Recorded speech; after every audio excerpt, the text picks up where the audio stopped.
Yes kabisa nizera ko mumeze neza cyane bakunze ba CBLS Studio Sport. Ngewe rero ndizabayo David mbazaniye amakuru agiye atandukanye ya sport. Tugiye kwiganira muri sport ese nibiki biriho biravugwa kuri tariki ya 8 z'ukwezi kwa mbere 2025. Ni byinshi cyane rero bigiye bitandukanye. Mbere ko nkubwira ingingo z'ingenzi tugiye kwibandaho muri aya makuru yacu, icyambere nkubwira no kubanza gukora subscribe ndetse na share kugira ngo ibiganiro byacu bikugeraho 5 kuri 5 ujye uhora ubona notification y'ibiganiro byacu uko tugiye twa-uploadinga buri munsi. Ndetse kandi niyo ukoze share ibyo wumvishe muri iki kiganiro muri aya makuru ya sport twaguteguriye n'undi abasha kubyumva neza cyane kandi nawe akabasha kumenya amakuru yose ukagenda tuyasangiza buri wese mu isi ya sport cyangwa se buri wese ukunda sport akamenya byinshi cyane biri kuyivugwamo kandi agakomeza agendera ku gihe. Ese bya sport biri gusohoka uyu munsi ni ibihe biri gusohoka uyu munsi byose tubikugezaho muri CBLS Studio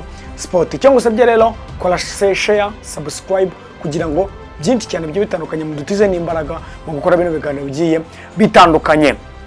Umunyemerere rero mubwire ingingo z'ingenzi tubuze kwibandaho muri iki kiganiro cyacu nuko ikipe ya APR Football Club yamanuye intwaro ebyiri. Izo ntwaro ni izihe? Zose ndaza kuba nzikubwira 5 kuri 5. Muri Rayon Sport bimeze bite nubwo uwo bita Byiringiro Raga yabateye umugongo akigira mu ikipe ya Police Football Club? Biho bimeze bite muri championnat uyu munsi iraza gukomeza ikirarane kitakiniwe igihe. Ese ni eze equipe ziri buze kuba azikina? Ikipe y'igihugu Rwanda Amavubi muri CHAN bimeze bite? Ese amasezerano ya Torsten Spiethro bimeze bite? Byose nibyo uraza kuba wumva muri iki kiganiro. Mu gihugu cya muri Afrika muri rusange ku mugabane wa Afrika amafaranga ahabwa ikipe yegukanye igikombe cha CHAN yiyongereye. Ese bimeze bite? Details zose ndaza kuba nzikubwira muri iki kiganiro cya CBLS Studio Sport. Ikipe ya Nigeria yasinyishije umutoza mushya. Umutoza ninde? Ese bimeze bite? Kuki umutoza wundi bamwirukanye? Byose no gutegereza tukareba. Ikipe y'igihugu ya Kenya n'umutoza wayo w'agateganyo bamwita Francis Kamanzi begukanye intsinzi batsinda ikipe ya Tanzania ibitego 2-0 mu gikombe cya Mapinduzi Cup. Ikindi kandi rutayiza mu ikipe y'igihugu Rwanda Amavubi inshuti Innocent yasinyiye ikipe nshya. Iyo kipe niye kandi iyo kipe ikina mu cyiciro cya mbere kandi yaravuye nyamara mu ikipe ikina icyiciro cya gatatu muri Amerika. Iburayi nta kindi turibuze kuba tuvugaho, ni mu gihugu cy'Ubwongereza habaga imikino ikomeye cyane ya kimwe cya kabiri kabisa muri English Football League cyangwa se Carabao Cup. Arsenal byagendekeye bite? Byose ndaza kuba mbikubwira. Ese uyu munsi hari match ikomeye cyane, iyo match imeze gute? Ese biraza kuba bigenda bite? Indi mikino ni muri Super Coupe Espagne. Ese biraza kuba bigenda bite uyu munsi ko bari buze kuba bakina ndetse no ku munsi w'ejo bazabakina? Byose ndaza kuba ambikubwira. Rafinha yavuze iki kuri Dani Olmo ndetse na Paul Victor kuba batararegistarinze cyangwa se batarabandikishije? Byose ndaza kuba ambikubwira. Neymar ibye bimeze bite no kujya muri Inter Miami? Transferi hari deal zabaye done kabisa, transferi zani nyinshi cyane ndaza kugenda baganira. Ese bimeze bite? Byose turaza kuba tugenda tubicamo tubiganiraho. Ngewe ndi Izabayo David kabisa ugiye kuba mbaganiriza kuri sport. Munyemerera dutangire amakuru yacu tuyahera mu ikipe ya APR Football Club. Ikipe ya APR rero ikipe y'ingabo z'igihugu yamaze kuba isinyisha abagande babiri. Abo bagande rero nabahe, umwe no mwataka undi akabakina ku ruhande rw'ibumoso. Uwo mwataka rero bamwita Denis Omedi rero ni umwataka ukina ikipe ya Kitala FC mu gihugu cya Uganda. Uyu mwataka rero akaba ari umwataka ukomeye cyane uje gukinira ikipe ya APR Football Club nyuma yuko abasore babiri babataka bakinira ikipe ya APR byabananiye. Uwo bita Victor Mbawoma Chukwemeka byaranze, uwo bita Mamadusi nawe biza kuba abyanga, ariko ikipe ya APR Football Club ntago igeze ihusha na gato, yagiye kwishakira abataka mu gihugu cy'Ubugande. Bamwita Denis Omedi, uyu mwataka ukinira Kitala FC wigeze no guhatanira igihembo we na Alejandro Garnacho ukinira ikipe ya Manchester United. Ese uyu musore Denis Omedi azaza mu Rwanda bikunde cyangwa bizagenda nkuko Richmond Lamptey ibyamugendekeye? Byose no gutegereza tukareba. Hakazo bita Hakim Kiwanuka rero ni umukinnyi ukinira ikipe ya Sportive Club Villa yo mu gihugu cya Uganda, nawe rero akaba ari umukinnyi ukina ku ruhande mbabarire ukina ku ruhande rw'ibumoso kabisa, akabaje gukina nawe ikipe ya APR Football Club. Ese abasore babiri baje basinye ikipe ya APR Football Club bizabakundira, baje gukina Retour ya Rwanda Premier League. Byose no gutegereza tukareba, tuzareba ese bameze bate, bakina bate, byose no kubihanga amaso. Muri Rayon Sport nabo bakomeje kurambagiza abasore bagiye batandukanye, ni transfer tugenda tubabwira, abasore bagiye baganira bakemeranya, byose ndetse tugenda tubabwira muri Rayon Sport. Gusa uwo bita Byiringiro Laga we yamaze kuba abatera umugongo, nyamara yabateye umugongo bagiye kumwakira ku kibuga cy'indege i Kanombe aza gusinya ikipe ya Police Football Club. Ese bimeze bite? Ikipe ya Police kikomeje kugenda ikora deal ikipe ya Rayon Sport yinjiriyemo, kandi zisango zamaze kurangira ikipe ya Rayon Sport, dore ko no kuri Hakizimana Muhadjili ariko byaje kuba bigenda. Ikigaragara cyo amafaranga ikipe ya Rayon Sport iri gutanga kuri Byiringiro Laga, ikipe ya Police Football Club yayishyize hejuru ku kigero cyo hejuru cyane, ihereza Byiringiro Laga ibyishaka ndetse inabirenzaho, bituma rero asinyira ikipe ya Police Football Club. Ikipe y'igihugu Rwanda Amavubi arerekeza muri CHAN. Ikintu gisigaye ni kimwe gusa, ni ibaruwa ya CAF ibemerera ibamenyesha ko bagomba gukina CHAN. Ariko uko byagenda kose ikipe y'igihugu Rwanda Amavubi izakina CHAN izabera muri Uganda, Tanzania ndetse na Kenya. Bimeze bite rero ku masezerano y'umutoza Torsten Spieth? Ferwafa yamaze gutangaza yuko rwose bari kuganira, kandi ibiganiro bigeze kure kandi binameze neza cyane. Uyu mutoza Torsten Spieth w'Umudage ashobora kongera amasezerano mu ikipe y'igihugu Rwanda Amavubi, akazanatoza rero iyi CHAN izabera mu bihugu bitatu, Tanzania, Kenya ndetse na Uganda. Munyemerera twose cyane twigire ku mugabane wa Afrika. Nabwo turakomereza muri CAF ndetse muri iki gikombe cya CHAN. Amafaranga ahabwa ikipe yegukanye igikombe cya CHAN y'abakina imbere mu gihugu, ni igikombe cya Afrika cy'abakina imbere mu gihugu, yamaze kuba yongerwa kabisa, yamaze kuba yongerwa, aho ikipe yegukanye igikombe izajya itwara miliyoni 3.5 z'amadolari, miliyoni 3.5 z'amadolari. Ubwo bivuze ngo yongereweho 75% kwijana ku mafaranga yahabwaga ikipe yatwaraga iki gikombe cya CHAN cy'abakina imbere mu gihugu. Nyamara rero no mu bindi bigiye bitandukanye, no mu bindi bihembo bigiye bitandukanye byo byongereweho 32 kwijana, aho ibihembo bizagiye bitangwa bingana n'amafaranga miliyoni 10,400 by'amadolari. Ese bizaba bigenda biturumva ko amafaranga yagiyongereye. Ibi byatangajwe rero na perezida wa CAF Patrice Motsepe, akaba rero wamaze kuba abitangaza ko aya mafaranga yamaze kuba yongerwa. Byose no gutegereza tukareba rero amayikipe urumva ko azaba afite ishyaka rya hatari nyuma y'uko rero aya mafaranga agiye yongerwa. Ibihugu nka Algeria byo byamaze gutangaza ko byavuye muri iki gikombe cya CHAN, byatangiye no kongera kuvuga ko bisubiyemo. Ubwo rero bizajyana na leta yabyo, bizagenda bite, bazaba bigarura. Ariko ikipe y'igihugu Rwanda Amavubi yo iri confirmed mu gukina iyi CHAN, ahubwo ikitegereje ni ibaruwa ituruka muri CAF ibamenyesha ko bagomba kwitabira CHAN, kuko abantu bagiye batandukanye bagiye babimenya mbere. Abo muri Rwanda Premier League CAF yamenyesha ko bagomba gutegura shampiyona, ariko n'ikipe y'igihugu Rwanda bamenya yuko izakina CHAN, igikombe cya Afrika cy'abakina imbere mu gihugu cyacu cy'u Rwanda. Ubwo rero Amavubi yacu tuyabwira ati amahirwe masa muri CHAN, muri CHAN kabisa bakina imbere mu gihugu kabisa. Tubabwira tuti amahirwe masa, muzitware neza cyane kabisa, dore ko n'umutoza wanyu ibiganiro bigeze kure kandi biriho biragenda neza na Ferwafa kugira ngo yakongera amasezerano Torsten Spieth. Munyemere tujye ku ikipe y'igihugu ya Nigeria Super Eagles. Ikipe y'igihugu ya Nigeria yamaze gusinyisha umutoza amushya, bamwita Eric Sekou Chelle kabisa. Umutoza mushyashya rero watozaga ikipe y'igihugu ya Mali, akaba amaze gusinyira ikipe y'igihugu ya Nigeria Super Eagles. Ibi rero byatumye umutoza w'ikipe ya Nigeria wirukanwe kubera gutsindwa nanone n'ikipe y'igihugu Rwanda Amavubi ibitego 2 byose kuri kimwe nabasanze iwabo muri Nigeria. Rero uyu mutoza mushyashya akaba ari no kwitegura ikipe y'igihugu Rwanda Amavubi mu majonjora y'igikombe cy'isi.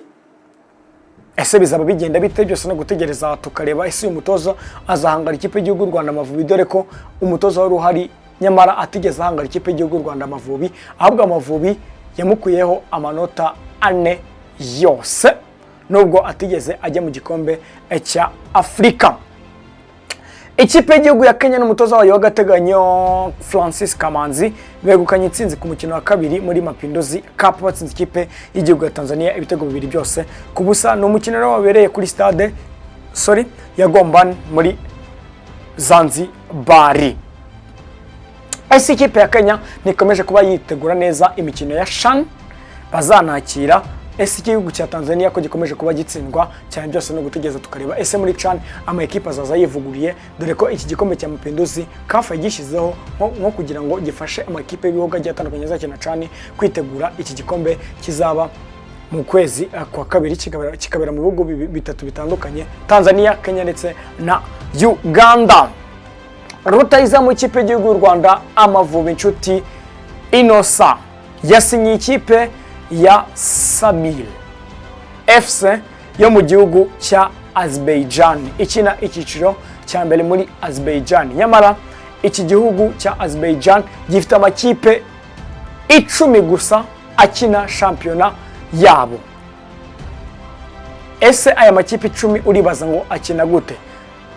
Bakina imikino 18 ariko ikipe yemerewe kwakira imikino 2 ikanakirwa umukino umwe kugira ngo imikino ibe 36.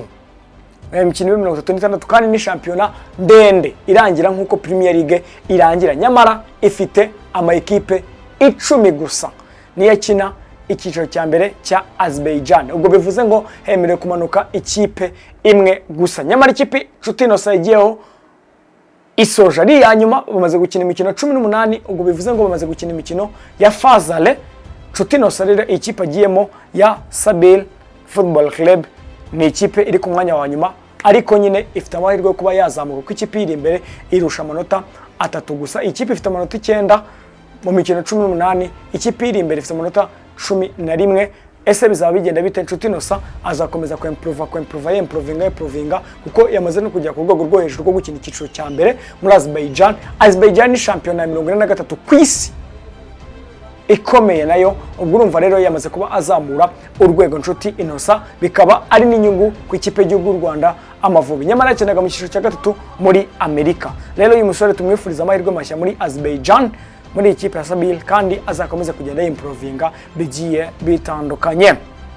Munyemerera amakuru yavugaga ku mugabane wa Afrika tuyasoreze ahangaha ubwo twigire ku mugabane w'Iburayi. Mu gihugu cy'Ubwongereza habaga umukino wa kimwe cya kabiri cya English Football League cyangwa se Carabao Cup. Abakunzi b'ikipe ya Arsenal baraye nabi cyane aho ikipe ya Newcastle yabasangaga Emirates Stadium ikabatsinda ibitego bibiri byose ku busa. Uwo bita Mikel Arteta mu mazi abira rwose muri iki gikombe, nubwo yatangaje yuko iyi ngiyi atari Premier League, nyamara nacyo ni igikombe gikomeye cyane mu gihugu cy'Ubwongereza, English Football League cyangwa se Carabao Cup. Ikipe ya Arsenal rero yahuye n'uruva gusenya itsindwa n'ikipe ya Newcastle United ibitego bibiri ku busa. Ku minota 38 Alexander Isaac kuri pass ya Murphy yatsinze igitego cyiza cyane kabisa, naho ku minota 51 Anthony Gordon aza gutsinda igitego cya kabiri cya Newcastle. Ibi bitego bibiri byose ku busa. Abafana b'ikipe ya Arsenal tubabwira ati mwihangane cyane ko dore baba nambaye visit Rwanda kabisa. Abafana ba Arsenal bafana ikipe abafana ba Arsenal rwose mu Rwanda muri benshi cyane, ariko nyine mwabareye muhuye n'uruva gusenya mutsindwa n'ikipe ya Newcastle United. Uyu munsi English Football League cyangwa se Carabao Cup kimwe cya kabiri imikino iraza kuba ikomeza. Ikipe ya Tottenham Hotspur umukino ukomeye cyane iraza kuba ikina n'ikipe ya Liverpool ku isaha y'isayine. Ni match ikomeye cyane. Indi mikino aza kuba iba ni muri Super Cup Espanya, imikino ibera muri Arabia Saudite kugira ngo ukomeze kugenda bamaza igikombe cy'isi kizabera muri Arabia Saudite 2034. Ikipe ya Athletic Club Bilbao iraza kuba yakira ikipe ya FC Barcelona, naho ku munsi w'ejo ikipe ya Real Madrid izakira ikipe ya Mallorca. Ni imikino ikomeye cyane izajya igenda itandukanye, nyamara muri weekend itaha tuzamenya ese bimeze bite, finali izahuriraho ayahe ama ekipe nahe ama ekipe azakinira umwanya wa gatatu. Nyamara birashya bishira ko finali dushobora kongera kureba El Clasico. Rafinha yavuze iki kuri Dani Olmo ndetse na Paulo Victor? Ni interview yatangaga uwo bita Rafinha rero yamaze gutangaza yuko ikipe ya FC Barcelona kutandikisha bano bakinyi bizayigiraho ingaruka ikomeye cyane, dore ko n'abafana bagiye batandukanye bi Catalonia batangiye kuba bavuga bati uwo bita Laporta na niyegure ave ku buyobozi areka kuyobora ikipe ya FC Barcelona, dore ko yayiteje ibihombo bigiye bitandukanye. Ariko Rafinha yakomeje avuga ati abo basore ikipe ya Barcelona itabandikishije byaba ari igihombo gikomeye cyane, dore ko n'abandi bakinyi uko ibihe bigenda batazashaka kugenda bakina mu ikipe FC Barcelona bitewe nuko bitinda ko babandikisha. Nyamara nubwo Dani Olmo avuga ko inzozi zari gukina ikipe FC Barcelona baramutse batamwandikishije yaba ari igihombo gikomeye cyane, dore ko n'abakinyi bagiye batandukanye ikipe FC Barcelona agenda ishaka bajya bagenda rwose batinya kuyizamo cyangwa se bakayizamo biguru ntege bitewe nuko ubushobozi bugiye ari buke cyane mu ikipe FC Barcelona, bitewe nuko kandi nanone amafaranga La Liga igomba kubategeka bagomba gukoresha batagomba kuba bayarenza. Ariko Laporta ibyo yakoze we yakomeje kugenda yigurira abakinyi bahenze cyane, kandi nyamara La Liga yo nago ibyemera 5-5. Rero ubwo ikipe ya Barcelona biracyari mu nzira ko Olmo na Pau Victor bashobora kuba bayisinyira, byose no gutegereza tukarotanya tubibabwira muzagenda mu byuma makuru yacu ataha ya CBLS Studio Sport. Neymar mu nzira zimwerekeza muri Inter Miami aho Messi ari ndetse n'uwo bita Luis Suarez. Ese iyi trio cyangwa se aba basore batatu bashobora kongera guhura, byose no kubitega amaso no kubihanga amaso, dore ko Inter Miami izanakina igikombe cy'isi cy'amaklebe. Byose rero no gutegereza tukareba. Neymar ashobora kwisanga ari kumwe na Suarez ndetse na Lionel Andres Messi kuci tini uyu munya Argentine yaciye ibintu bigacika kabisa Leo Messi. Munyemerera andi makuru yava ku mugabane w'Uburayi tuyosoreza hano muhabwo munyemerere twigire mu gice mukunda muri benshi cyane cya transferi ku mugabane w'Uburayi. Deal done niyo mpereyeho ya Patrick Kluivert. Patrick Kluivert yamaze kugirwa umutoza ukomeye cyane wa mbere w'ikipe y'igihugu ya Indonesia. Uyu musore rero Patrick Kluivert mbore nubwo mwise umusore ariko n'umupapa. Patrick Kluivert rero wavutse tariki ya mbere z'ukwa karindwi mu 1976, afite imyaka 48 kabisa, avukira i Amsterdam mu gihugu cy'Ubuholandi. Yakiniye amakipe agiye atandukanye mu 1994 kugeza mu 1997. Yakiniye ikipe ya Ajax Amsterdam imikino 70 ayitsinda ibitego 39, naho mu 1997 kugeza mu 1998 yakiniye ikipe ya AC Milan imikino 27 atsinda ibitego 6 gusa mu mbabarire. Naho muri 1998 kugeza mu 2004 yakiniye ikipe ya FC Barcelona imikino 182 ayitsinda ibitego 90. Naho mu 2004 kugeza mu 2005 yakiniye Newcastle United imikino 25 ayitsinda ibitego 6. Naho 2005-2006 yakiniye ikipe ya Valencia ayikiniye imikino 10 ayitsinda igitego 1. Naho 2006 kugeza 2007 yakiniye PSV Eindhoven imikino 16 ayitsinda ibitego 3. Naho 2007-2008 akiniye ikipe ya Lille ayitsinda ibitego 4 mu mikino 14. Mubabarire ubwo bivuze ngo toto yose y'ibitego byose yagiye atsinda n'ibitego 149 mu mikino 343 numva ko na kimwe cya kabiri kirimo. Nyamara ariko uyu mwataka yarakomeye cyane, ikomeje kugenda yitwara neza cyane, abantu bamenye cyane mu ikipe ya FC Barcelona. Uyu Patrick Kluivert afite n'umwana witwa Justin Kluivert. Uyu Justin Kluivert rero nawe akaba ameze neza cyane mu gihugu cy'Ubwongereza, rero akaba yamaze kuba agirirwa umutoza mushyashya w'ikipe y'igihugu ya Indonesia. Ubwo no gutegereza tukabira tunamwifuriza amahirwe masa muri ikipe yagiyemo ya Indonesia. Alejandro Garnacho ntago yishimiye cyane uburyo uwo bita Ruben Amorim ariho aramukinishamo. Uyu musore rero uri kurambagizwa cyane n'ikipe ya Atletico Madrid. Ese biraza kuba bigenda bite? Man United iramwongera amasezerano cyangwa araza kuba ajya mu ikipe ya Atletico Madrid? Iyo ni transfer rero niba deal done muzagezwaho bwa mbere hano kuri CBLS Studio Sport. Obita Alejandro Garnacho uri gushakishwa n'amakipe agiye atandukanye, ariko kwisonga ni Atletico Madrid, kandi nabwo ntago yishimiye uko bari kumukinisha muri Manchester United obita Ruben Amorim. Kobbie Mainoo wifuzwa n'ikipe ya Chelsea. Uyu Kobbie Mainoo rero uri kwifuzwa n'ikipe ya Chelsea Football Club. Ikipe ya Manchester United ari harayaka ko azajya ahembwa ibihumbi 200 by'amayero ku cyumweru, akaba yasinya contract cyangwa ikipe ya Manchester United. Ese Man United irabimuhereza byose no gutegereza tukareba, dore ko ari n'umusore w'umuhanga cyane kina hagati mu kibuga ukunda gufasha Manchester United cyane. Kelan Dewsbury ashobora gusohoka mu ikipe ya Chelsea mu gihe nyamara izi transfer window cyangwa se ukwezi kwa mbere byagenda neza cyane akaba yakisohokera akigendera uyu bita Kelan Dewsbury. Borussia Dortmund, Juventus, AS Milan bose barashaka uyu musore wa Manchester United ngo abe yabakinira, umusore witwa Marcus Rashford. Ese uyu musore witwa Marcus Rashford araza kuba yerekeza hehe? Ese arerekeza muri AS Milan, arerekeza muri Juventus cyangwa se arerekeza muri Borussia Dortmund? Dore ko nayo yamaze kuba ibyinjiramo, byose no gutegereza tukareba uyu musore wa Man United ese azakomezanya na Man U, ese azasohoka muri Manchester United? Byose no gutegereza tukareba, byose tujya tubabwira amakuru yacu ataha. Darwin Nunez ushobora kuva mu ikipe ya Liverpool akarekeza mu ikipe agiye atandukanye z'abamwifuza muri Arabia Saudite muri kwezi kwa mbere. Ese uyu musore azasimburwa nande? Uyu musore wa Liverpool ashobora kuzasimburwa n'uwo bita Victor Osimhen, uyu musore w'umunya-Nigeria ukina ikipe ya Galatasaray ariko ni nizanyo ya Napoli. Ese bizaba bigenda bite? Izi deal zose zagenda zikorwa, tuzagenda tuzi ababwira. Real Madrid yafunguye ivuga ko ishaka Ederson, ariko ikipe ya Atalanta ikaba iri guca miliyoni 50 z'amayero. Ese biraza kuba bigenda bite? Dore ko binavugwa ko uwo bita Martin Zubimendi ari plan B wa Atalanta, kuba uyu musore Ederson yagenda nta kibazo na kimwe baba bafite. Gusa uyu musore witwa Ederson si Real gusa mushaka, ahubwo Atletico Madrid, Man City, Manchester United zose zirashaka uyu musore Ederson. Ese ni ikipe ibuza kuba itanga miliyoni 50 z'amayero kugira ngo yegukane uyu musore wa Atalanta witwa Ederson w'umunya Brazil? Byose no gutegereza tukareba. Axel Disasi ashobora gusohoka muri ikipe ya Chelsea muri uku kwa mbere. Ese azaba yerekeza he? Byose no kuza bitega amaso. Didier Deschamps ntago azakomezanya n'ikipe y'igihugu y'Ubufaransa nyuma y'igikombe cy'isi cya 2026. Uyu mutoza rero ukomeye cyane watangiye gutoza ikipe y'Abafaransa mu 2012. Ese bizagenda bite? Akaba afite rero igikombe cy'isi, afite igikombe cy'isi, ameze neza, araryohewe cyane, kandi n'ubushize yagarukiye kuri finali y'igikombe cy'isi. Ese bimeze bite? Didier Deschamps ninde uzamusimbura?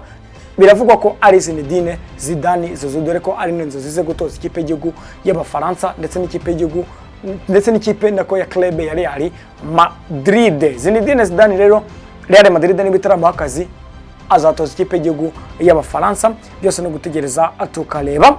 Diego Leo w'imyaka 17 ukinira club Kelo Porteno, umudefenseur rwose azafata indege ajye i Manchester gusinya amasezerano na Manchester United, ukomoka mu gihugu cya Paraguay. Umusore rero Diego Leon akaba rero azaza gusinya ikipe ya Manchester United, afite imyaka 17. Akaba rero iyi deal izakorwa ku munsi wo ku cyumweru. Paris Saint-Germain yiteguye gusinyisha Rodrigo Moura guturuka muri Porto muri Sama. Iyi Paris Saint-Germain ikomeje kugenda isinyisha abakinnyi bagiye batandukanye, n'uyu musore wo muri Sama iramutegereje kugira ngo ibe yamusinyisha neza cyane guturuka muri Porto. Graham Potter yiteguye kuba umutoza mushya wa West Ham mu mezi 6 gusa. Ubwo rero agiye ashobora kuba agiye gusimbura bitewe nuko umusaruro mubi uri kugenda ukomeza wiganza muri West Ham United. Nangatsereje amakuru n'abateguriye, njyewe ndi Izabayo David, nkushishikariza gukora subscribe, share kugira ngo ibiganiro byacu bikomeze kugenda bigera byaguka bigera ku isi hose agiye atandukanye. Ciao ciao, in CBL Studio Sport.